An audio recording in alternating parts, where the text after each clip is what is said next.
Okay, so these are column problems where we've created a chart where each lettered column has a number underneath it. And if you look at this particular problem, you can see that it goes from A to G and then 1 to 7, and then it just repeats itself with the next set of 7 numbers and the next set of 7 numbers, and so on and so forth. When you do these, the most important thing is to identify some sort of pattern that's happening. And there's always two ways to do this. I think the easiest way is to look for arithmetic sequences or multiples. And in this particular pattern, you can see that G is always going to be a multiple of 7. And so if G is always a multiple of 7, then we can count backwards from multiples of 7 to find out where other numbers are. So for instance, if we want to know what column will the number 83 appear in, well, we start by finding a multiple of 7 very near 83. Well, 84 is a multiple of 7, and so that means, if we're thinking about it, underneath G would be 84. And so if we would want 83, we would just go back one spot, and G, before G, is F. And so F is the column that 83 appears in. If you do 213, you may have to actually do some division if you don't know if you don't see an easy multiple of 7.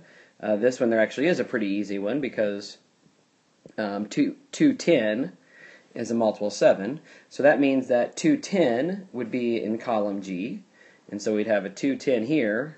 And so if we wanted to get to 213, we would go back until we got to A.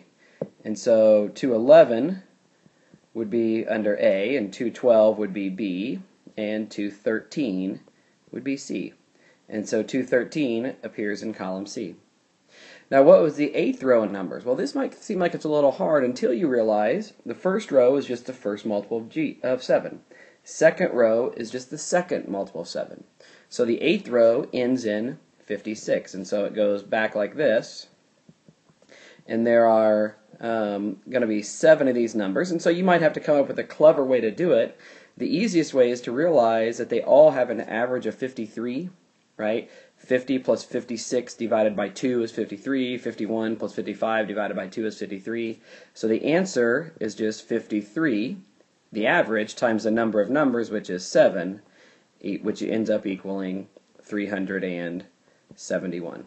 And so there are 371 is the sum of the 8th row. But again, we used everything about this last column. So you've got to find one thing that tells you where one number is that's close to what you're looking for, and then you go from there.